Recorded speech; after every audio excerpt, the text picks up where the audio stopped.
nag-aspire ng permanent residency ha? from True. temporary resident visa. Like True. yung mga work permit holder, close work permit holder, tsaka yung mga student permit holder. Permanent residency coming from a work permit holder.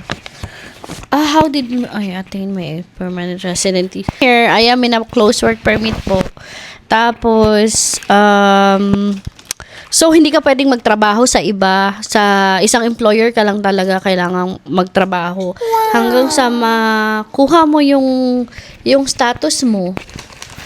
But the thing is, how did you attain your permanent residency? Nag-apply ako AOS. Kasi open pang AOS dati. Recently, AOS? AOS stands for Alberta Opportunity Stream. Yes. Yeah. So, wala pang draw dati sa AOS. But recently, meron ng draw. But in our Okay. time, wala pang draw yung AOS. Okay, kasi si Marilyn, when she came over here sa Canada, close work permit siya. So, Yeah. kung ano yung employer niya, doon lang siya Doon lang pwedeng ako mag-work, pwedeng right? magtrabaho. So, hindi ka Yes. pwedeng mag-work sa iba. Hindi pwede. And then, gusto niya mag-apply ng permanent residency. So, ano Yeah. yung pathway na ginawa niya para siya Immigration. magkaroon ng permanent residency? So, I think yung mag-explain sa atin is si Antoinette. Si Doc. No, actually, this one, Doc. Doctor Immigration. / Immigration Officer. Tunet. Kasi we're just doing this kasi para ma-expire naman yung iba na on the same situation with her, nasa close work permit sila. So hindi naman ito end of your dream. Meron pa namang options. So paano ba yung ginawa niyo ni Marilyn para ma-transition siya from close work permit to permanent residency? Yeah, kasi si Doc yung nag-help sa akin to Yes. obtain my permanent Kasi, residency. yeah. Kasi siya is doctor / immigration agent. Slash ano? Ano ba yung ginawa? Slash tanungan ng bayan. Tanungan ng bayan. Kasi si Doc, Doc kasi is very... Hindi, ganito lang po, disclaimer, mahilig lang kasi ako magbasa Resourceful. ng mga pathways. During that time kasi yung Alberta Opportunity Stream is ang qualifications niyan is for you to be employed under an Alberta employer at kailangan at least 1 year of work experience. So during that time nung nag 1 year siya, si Yeah. Marilyn is Yeah. maluwag pa yung Alberta Opportunity Stream. True. So, in-apply namin agad after niya na mag 1 year and then Yeah. fortunately nabunot naman siya agad. Yes. Opportunity stream? Ayun nga, sinabi ko na. What is it? You have to elaborate more. Sinabi ko na nga. Specific yung occupation, right? Yeah. Sinabi ko na Like nga. what kind of occupation though? Well, it really depends kasi dati wala namang You're like before, when she was before she was working as a food service supervisor. Wala namang pang draw before. So before basta maka 1 year ka na Alberta experience, then You you can will be apply. eligible. Okay, Alberta experience with what kind of job? Like food service supervisor, healthcare, and whatever. What else? So there, kasi yung NOC 2016, di ba, nag-NOC na ako, para naman tayo may NOC 2016 or 2022, ewan ko kung ano yung bagong revision, you have to be on tier 0 to 4, if I'm not mistaken, na yung tier na yon dapat meron kang specific na code. So yung code na yon ano na naman? Ano pa yung mga occupation na eligible para dun sa AOS, Alberta Opportunity Stream? Ano mga profession or jobs? May batch. May batch. No, I know food service, healthcare. During her time, Yeah. ang kailangan mo lang is pumasok ka sa tier 0 to 4. Year, zero Yun to nga yung four. ine-explain. Lasing na. Ine-explain ko pa lang po, ang dami ng tanong. So, 0 is your managerial, 1 is your professionals, and 2 is your 2 or 3, if I'm not mistaken, is yan yung mga parang mga executive? No, not the executive. Yung parang crew. Crew ng what? Crew of anything. Talagang ano yan, malaki yung ano yan. Hindi po tayo matatapos kung iisa-isahin ko yung NOC nyo. Pero ang importante doon, during her time, nung na-draw siya or nabunot siya doon sa Alberta Opportunity Stream, is hindi pa sila masyadong mahigpit. So, ang requirements lang noon is you make sure na wala ka sa trades, which is yun yung isang exemption ng Alberta Opportunity Stream. So, trades is yung mga labor work. Okay? Yung mga welders, yung mga butchers. So, yan yung mga hindi pa pwede dahil iba yung bunutan nila. True. So, nung nabunot siya, ang requirement lang is kailangan meron kang ganitong 1 code. year. Meron kang 1 year na Of experience. Specifically, 12 months po ang hinahanap doon. Yeah, before. Napakadali lang nun. Before. So, at kahit kaya yung mga student before, pumapasok dyan sa Alberta Opportunity Stream. So, after niya, siya yung isa sa mga last batch na binigyan ng bunutan na lucky yan. me. Na napakaswerte niya talaga. At talagang hindi siya papauwiin. Yan. Lasing na. After nun, Maapaw na lang. Lucky nun- me. Lucky me talaga nun. Yeah. Doc. After nun, nag-iba na. Bigla nang nagmahal, bigla nang True. nag-iba. Oh, Kasi yeah. a lot of people find it that it's easy for you to be able to get in permanent residency through True. Alberta. True. Oh, may tatanong ka pa ba? Hindi ko na-memorize yung NOC eh.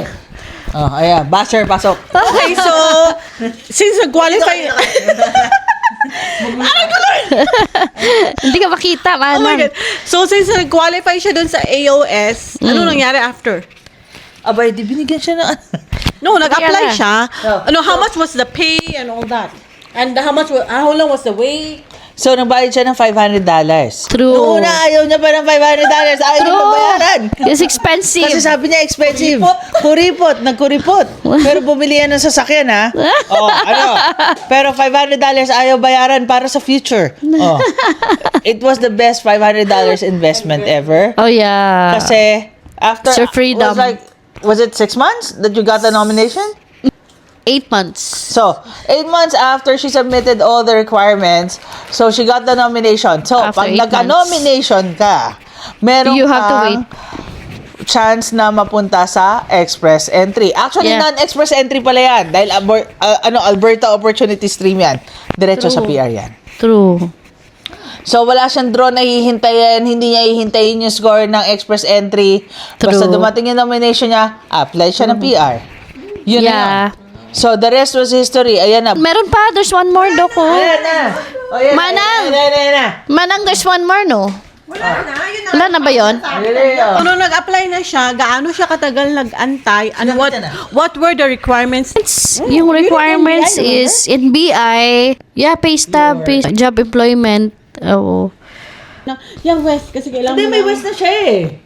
No, nag-ulit siya kasi her mom went to the school. I remember you asked your mom to go to the school para dun sa record. West. Oo, kasi kailangan siyang i-request directly Hindi. from school to The reason them. why her mom went to the school because we were trying to get her re-evaluated. Oh, yeah. To apply for ICAS. ICAS. But I have already my West. Meron na siya Oh, West. no, kasi yung But- West mo is not good. Yeah. Your West is what? 2 years? 2 years. The right? evaluation is just 2 years. Hold on. Okay, you Yeah. have to clarify on that regarding West and ICAS. The difference Yeah. between West Patay tayo nito. Sabi ko sa'yo eh. West is WES and Yeah. ICAS is ICAS, which is a what? It's the body that will evaluate your Canadian equivalent education, right? So, anong difference nun? Next question. West is World very Education Services or WES is done by Toronto. West, yeah. Okay, Ontario yan. So West is usually Oo. they go for big colleges and universities all around the world and they will evaluate it according doon sa curriculum. So from experience, they evaluate you a little bit lower compared to other educational credential assessment bodies. Yeah. So IQAS is an international qualifications assessment True. system through the Alberta. ICAS, ang napansin ko is when you are evaluated sa Pilipinas kasi, no? 4 years. Sa Pilipinas kasi wala pa tayong K to 12 before, and dito is K to 12. So technically, even if you finish a 4-year course sa Philippines pero hindi ka nag K to 12, you are only a 2-year postgraduate diploma. Yeah. According to World Education Services. Kaya si Marilyn nag-try na magpa-re-evaluate before Yeah. so that her score through express entry will be higher kasi magkaiba ang score ng 2-year postgraduate diploma at saka ang bachelor's. Yeah. So And it bachelor's, you get an additional, I think, 35 points. So, she was targeting express entry before. Kaya Yeah. lang na bigyan nga siya ng opportunity doon sa Alberta Opportunity Street. Kaya siya nagpapa-evaluate before for the IQAS through Alberta so that she will get a higher High score. educational credential assessment. True. Kasi kung nag-IQAS Exactly. siya, yung kanyang 4 years na bachelor sa Philippines will be equivalent to a bachelor's 3 years. Yeah. Technically. Technically. Yun. Yeah. Yeah, True. true. That's how it is. Very interesting. Yeah, so pinare-evaluate namin siya. Nagbayad siya uli noon, but Yeah. then it's all worth it kasi yung sa West niya is 2 years lang, which is only a diploma. Yeah. Tapos yung Pero- nag-ICAS niya was 4 years. Yeah. So matataas yung score niya. Yeah. Yeah. Because I think it's the West is so high when it comes to diba? Yung standard ng West is really for like kasi yung kapatid ko sa West, so nabigyan pa rin siya ng bachelor's. Kaya lang kasi depende yun sa school. Ang West Oh, yeah. kasi medyo dating sa school. Nothing against West. Disclaimer lang po, ha? Pero eto yung napansin ko. When you graduated from all the 4 big universities,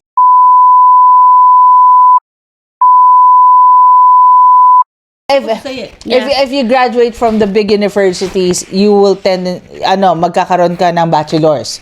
Pero True. if you graduated from smaller colleges, ang tendency is you will only get a diploma. Diploma. Yeah. Yeah, No, that's true. but I think I will just That's add on true. kasi yung sa brother mo is yung course niya was 5 years, remember? 3? Oh, okay. Yeah, no, but 3 semesters, correct? See, that's the thing. Tri-sem kasi siya. So, equivalent siya ng 5 years. Yeah. So, they take it into consideration, I think. Wala siyang break ng summer. Yeah. Few weeks. So, I think they take that into consideration kung 5 years ka or 4 or 5 years. kasi yan sa units. Yeah, exactly. And then sa units. Kasi nga kung 5 years ka, you have more units, remember? So, I think it's not about the school. It's about the units and how many units you get from the school. WES is really known to Kasi nga, ganun nga. Kasi nga, kung iisipin mo, yung tri-sem mo for 3 years is like mostly equivalent to 5. Yeah. Yeah. So, but anyway, disclaimer lang, wala namang nothing against West. Yeah. But, so, sila yung pinakamabilis. Yeah, there are the oo. Yeah. ICAS is, oh my goodness, Oh, napakatagal. it takes No, West is it 2 takes weeks. ICAS is 6 months. 6 months. Kasi Yeah. naman, it's all worth it. Pero But hindi ka it's naman all 6 worth months it. nag-antay. I did. I waited 6 months for ka 6 months. nag-antay? Yeah. No, kasi yung sa pinsa nito, Ang re-evaluation I is, waited for- 3 years? Nag-bachelor's ka? Naging bachelor's yung evaluation Yeah, ng ICAS? yeah, Oh. yeah, that's for the thing. That's the big ICAS. difference. So, the weight is I like still have really my worth it. ICAS nga eh. Yeah, kaya nga And that's the one pinare-evaluate. I sent when I applied for PR. Yeah, exactly. That's why we ask you to re-evaluate from ICAS. Kasi but you know what? Yung pinsa nito, pinare-evaluate namin sa ICAS, it didn't take us 6 months. Madali lang. Oh, but me, I So, I don't waited know. for that. Siguro, it just always depends. Kaya nga. Kaya mabilis lang si noon yung pinsan nito eh. Yeah. So, kaya ngayon, pinare-evaluate ka kasi nga, ICAS is like 4 years. Yeah. Kahit ako naman sa nursing ko, nagpa-re-evaluate din eh. Para kasi sa West ko is 2 years. Yeah. Nung pinare-evaluate ko sa IQAS is 4. Bachelor's. So, nung na-evaluate nila ng 4, sinabit ko sa work ko, tumas yung sahod ko. Yeah, that's how it is. Kasi naging That's how it is. Naging bachelor's na ako. So, Yeah, I think the West is very high when it comes to mataas yung ano nila. Standard of mataas West. yung bilangan kasi nila when it comes to the units. Kasi, Yeah. kino-compare kasi nila yon doon sa, halimbawa, if ever that you're gonna take up, like, halimbawa, accounting or nursing. So, ang ginagawa nila dyan is they count the number of units na average ng all around the world. And remember, nursing is not a standard na ilan ang chemistry mo, ilan ang biology mo. So, if you lack that, ima-minus nila yon. So, eventually, magiging diploma ka lang. Kasi after all the tally, for example, for you to be a bachelor's, kailangan mo ng 200 units. Yeah, Pero that's true. dahil sa computation nila, you're only 150. So, Yeah, that's technically, true. you're gonna fall below Yeah, the below. threshold of Like, bachelor's. yeah. Yeah, So, kaya that's ka true magiging though. diploma. Oh, kaya ako nung nag-start diploma lang ako sa West, pero nung nag-start ako ng nursing, nung nagkaroon na ako na-employed na ako, pinare-evaluate ko sa ICAS and then they give me bachelor's. Yeah, So same thing sinabit with ko sa hospital. In-increase nila yung sahod ko. Yeah, same thing with me. Kasi bachelor's Yeah. na ako. Yeah, same thing happens with me. So, naging bachelor's ka dun sa IQAS? Yeah. Yeah, see, that's the thing. That's why we ask you to change. So that's why I preferred to submit the ICAS evaluation to my PR application. Yep. to Kasi tataas yung score mo. Matagal Yeah. lang talaga siya. Matagal lang siya. Yeah, you just have to wait for 6 months. No. Kasi, But yeah. Oh. Pero kasi yung kay Ami, sa ni Antoinette, it was an undergrad. Second year college. Siguro they will take some time. Kapag ka 4 years, no? Kasi 2 years lang yun Yeah. So, nabigyan ka agad siya ng ano. yung evaluation ng units and everything. Oo. Ganun lang. So, to sum it up and to wrap it up, so ano yung mga take away natin